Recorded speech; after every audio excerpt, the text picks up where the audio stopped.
السلام علیکم، میں ہوں رانا عدنان شبیر خان۔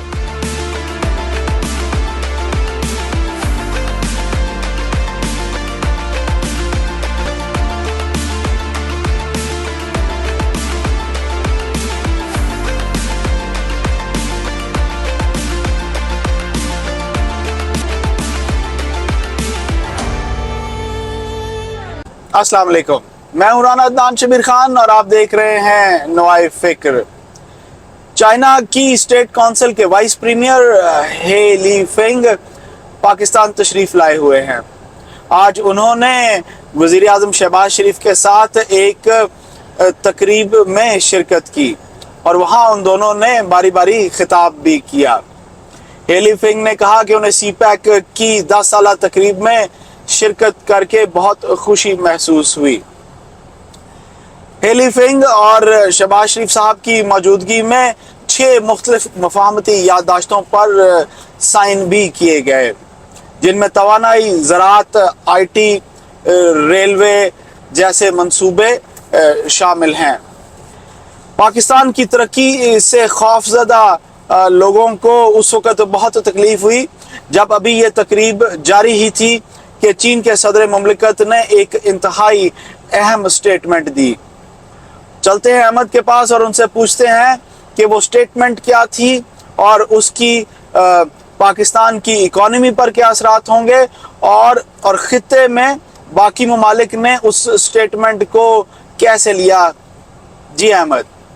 جی السلام علیکم رانا صاحب، اب وہ خطرات نہیں رہے کہ پاکستان ڈیفالٹ کرے گا اور یہ مشکل ہوگی وہ مشکل ہوگی۔ اب لگتا ہے کہ جیسے انشاءاللہ پاکستان کا مستقبل روشن تابناک ہوگا۔ میں بات اس وجہ سے کر رہا ہوں کہ آج چینی نائب وزیر اعظم پاکستان آئے، وہ کل گئے تھے، آج انہوں نے مختلف ایم او یو سائن کیے، انویسٹمنٹ کے پروجیکٹ سائن کیے، کافی کچھ سائن کیے ایم او یو سے، لیکن امید ہے کہ وہ کافی جو ہے چیزیں وہ بہتر طور پہ چلیں گی۔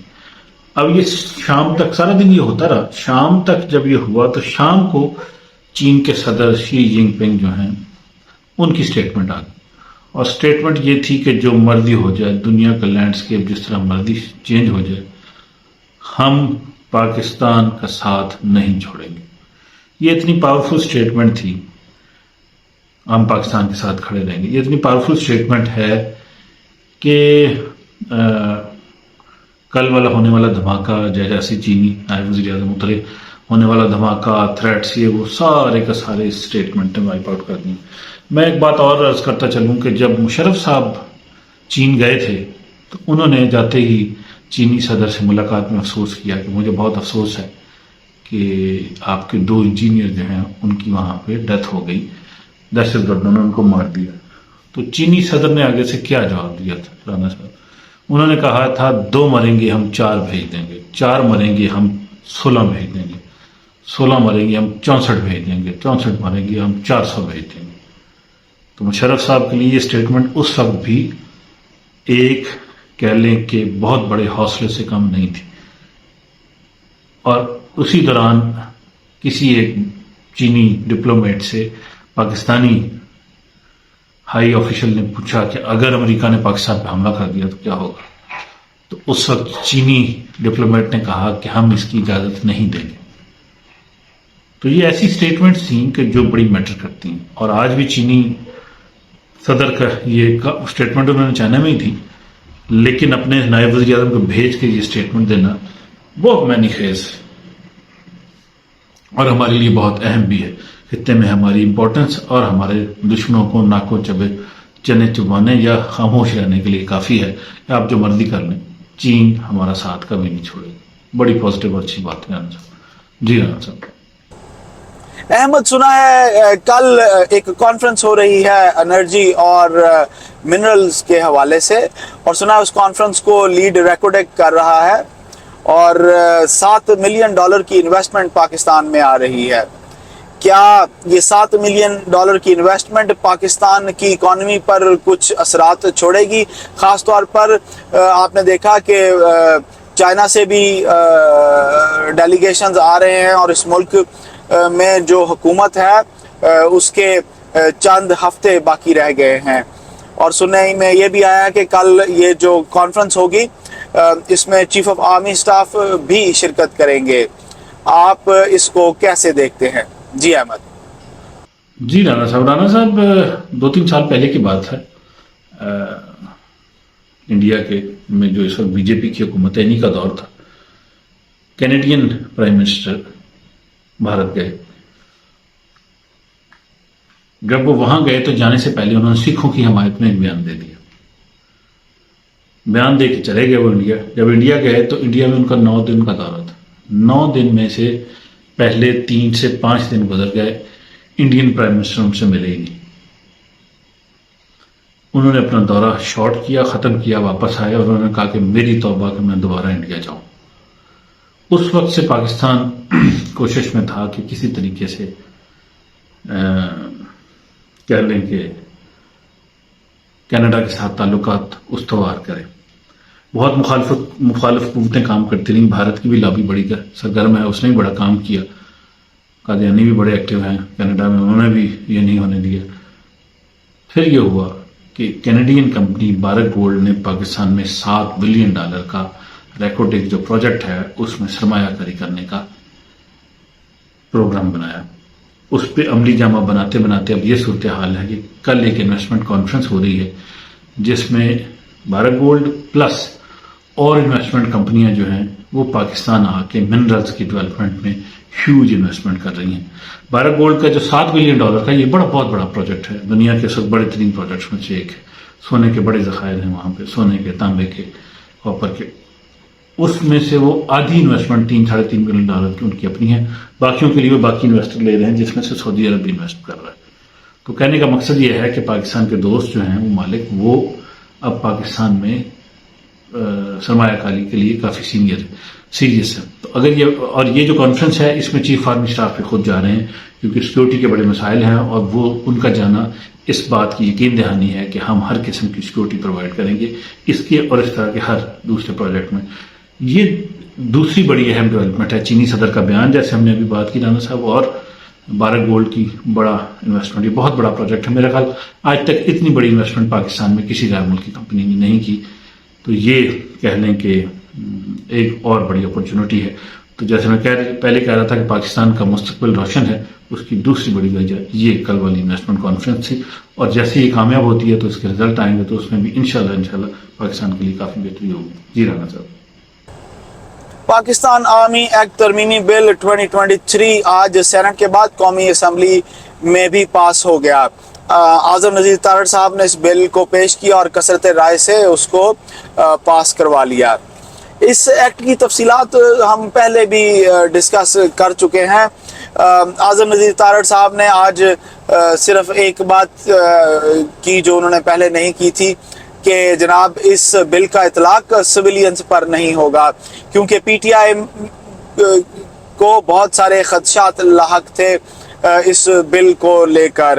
چلتے ہیں احمد کے پاس اور ان سے پوچھتے ہیں کہ اسلام آباد میں اس وقت اس بل کو لے کر کیا بات چیت ہو رہی ہے. جی احمد. پاکستان آرمی ایکٹ ترمیمی بل پیش ہوا, آج قومی اسمبلی میں پاس کر دیا گیا. بہت سارے خدشات تھے کہ اس بل میں سویلین کو بہت زیادہ رگڑ دیا جائے گا, سختی کر دی جائے گی, یہ کر دیا جائے گا, وہ کر دیا جائے گا. بل میں جتنے بھی نکات اور شکیں ہیں وہ تمام آرمی کے لوگوں کے بارے میں ہے, آرمی کے سروس والوں کے بارے میں ہے کہ 2 سال سے پہلے ریٹائرمنٹ کے بعد یا آرمی چھوڑنے کے بعد سیاست نہیں کوئی کر سکے گا, ملک کے راز فاش کرنے کی صورت میں اتنی سزا ہوگی. اس طرح کی اور مختلف سزائیں جو ہیں آرمی ایکٹ میں وہ مختلف طریقوں سے تجویز کی گئی ہیں, اور اس میں آرمی چیف کی اجازت کے بغیر کچھ نہیں ہو سکے گا. اس طرح کے مختلف اور پوائنٹ ہیں. سویلین کے بارے میں کچھ بھی نہیں ہے, یا سویلین کے بارے میں ان تمام چیزوں کا اطلاق نہیں ہے. جہاں سویلین ملٹری ریلیشن شپ کے حوالے سے بات چیت ہے تو اس میں بھی جو ہے وہ کوئی ایسی سچویشن نہیں ہے جس سے ہم یہ سمجھیں کہ سیاستدانوں کے لیے, پولیٹیشینس کے لیے یا کسی کے لیے بہت خطرہ ہے. ہاں یہ ضرور ہے کہ آرمی کے خلاف کوئی بولتا ہے, آرمی کی تصدیق کرتا ہے, جان بوجھ کے کرتا ہے. اگر کسی سے انجانے میں ہو جاتی ہے ایک علیحدہ بات ہے, لیکن جان بوجھ کے کرتا ہے تو اس کے اوپر سزا ضرور ہے. تو یہ مطلب ہونی بھی چاہیے, کیونکہ ہر بندہ ہی اٹھ کے بولنا شروع کر دیتا ہے, نہ وجہ پتہ ہوتی ہے نہ کچھ, اور غصہ کسی پہ نکالتے کسی پہ. تو اس لیے عرض کرنے کا مقصد یہ ہے کہ بل آج پاس ہو گیا قومی اسمبلی سے بھی, اور اس کا اطلاق ہو جائے گا، لیکن سویلین پہ اس کا اطلاق نہیں ہے۔ پی ٹی آئی اور کسی کو بھی پریشان ہونے کی ضرورت نہیں ہے۔ جب کل پی ٹی آئی والے بھی اسٹیٹمنٹ دے رہے تھے کہ ہمارے جو لوگ اس کے حق میں اسٹیٹمنٹ دیں گے، ووٹ دیں گے، ہم ان کے خلاف تحقیق کریں گے پارٹی لیول پہ، تو اس میں تو ایسی چیز فی الحال تو نظر نہیں آ رہی، نہ کوئی ایسی بات ہے جو بل پاس ہوا ہے۔ اب دیکھتے ہیں اگر مستقبل میں اس کے اوپر کوئی فردر پوائنٹ ایسا آتا ہے۔ میرا خیال ہے کہ جو ہم پہلے دن سے یہ بات کر رہے تھے کہ آرمی نے سویلین کو ڈیل کرنے کے لیے پاکستان فوج نے بڑا نرم رویہ رکھا ہے، اور یہ خوش آئند بات ہے اور پازیٹیو بات ہے، کیونکہ آرمی ملک کی محافظ ہے، اور ملک کا جو محافظ ہے وہ ملک کے شہریوں کی ہی مدد سے طاقتور ہوتا ہے۔ کہتے ہیں کہ جنگ جو ہے وہ عوام کی مدد سے لڑی جاتی ہے، اور 65-71 میں بھی ایسا ہی ہوا کہ لوگوں نے بھرپور ہماری آرمی کو بیک اپ کیا، اسی وجہ سے فتوحات ہوئی۔ تو بہرحال یہ آرمی ایکٹ کے حوالے سے تھا۔ رانا صاحب اس پہ کچھ آپ بھی روشنی ڈالیں، تاکہ بلکہ آپ زیادہ بہتر بتا سکتے ہیں کہ اس بل کے جو نکات ہیں اس کا کیا امپیکٹ ہوگا۔ جی رانا صاحب۔ احمد، آرمی ایکٹ ترمیمی بل 2023 پر میرا نہیں خیال کو زیادہ بات چیت کرنے کی ضرورت ہے، کیونکہ آرمی آفیسرز اور فوج کے جو جوان ہوتے ہیں دے آر ویل ڈسپلنڈ، اور انہیں اپنی لمیٹیشنز کا پتہ ہوتا ہے، they are well groomed, they are well informed, اور گاہے بگاہے جیسے جیسے وہ رینک میں اوپر جاتے ہیں وہ آن جاب ٹریننگ کے مراحل سے بھی گزرتے ہیں، سو دے نو دی کانسیکوینسز۔ باقی کوئی سلپ آف ٹنگ ریٹائر ہونے کے 20-25 سال کے بعد کسی سے کچھ ہو جائے تو اس کو تو میں نہیں اس پر کچھ کہہ سکتا، لیکن بہرحال اس میں فوجیوں کو اتنے وری کرنے کی ضرورت نہیں ہے۔ باقی یہ ہے کہ پی ٹی آئی کے لیے یہ ایک سائے آف ریلیف ہوگا کہ اس کا اطلاق سویلینز پر نہیں ہوگا۔ جہاں تک بات ہے کہ پاکستان چائنا کی دوستی، خواتین و حضرات، پاک چائنا دوستی کی ایک بہت لمبی تاریخ ہے۔ 1950 میں پہلی دفعہ ڈومینین آف پاکستان اور ریپبلک آف چائنا کے درمیان سفارتی تعلقات اسٹیبلش ہوئے۔ پاکستان اور چائنا کے اس خطے میں کامن انٹرسٹ موجود ہیں، اور میرا خیال ہے کہ کامن اینمی بھی شاید موجود ہیں۔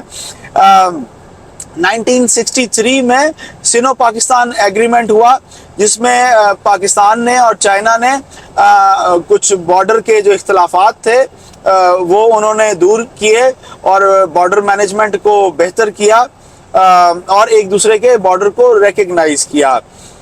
جبکہ انڈیا کے ساتھ چائنا کے بارڈر کے جو اختلافات ہیں وہ ابھی بھی موجود ہیں۔ آپ نے چند ماہ پہلے دیکھا ہوگا کہ سوشل میڈیا پر کافی شور تھا، اور کچھ جھڑپیں بھی دونوں افواج کے درمیان ہوئیں۔ بہرحال چائنا نے ہر مشکل وقت میں پاکستان کا ساتھ دیا ہے، چاہے وہ ہماری ہمسایہ ممالک کے ساتھ کانفلکٹس ہوں یا ہماری معاشی مشکلات ہوں۔ ہمیشہ چائنا نے ایک قدم آگے بڑھ کر ہماری مدد کی ہے، خاص طور پر جب اوباما صاحب انڈیا کے ساتھ دوستی کی پینگیں بڑھا رہا تھا، اس مشکل دور میں بھی چائنا نے پاکستان کو کافی سہارا دیا۔ ہماری اس سی پیک سے، ہمارے اس دوستی سے ہمارے خطے میں بہت سارے ممالک کو، خاص طور پر انڈیا کو، امریکہ کو بہت تکلیف ہے۔ وہ نہیں چاہتے کہ یہ سی پیک آگے بڑھے، وہ نہیں چاہتے کہ خطے میں پاکستان سٹیبل ہو،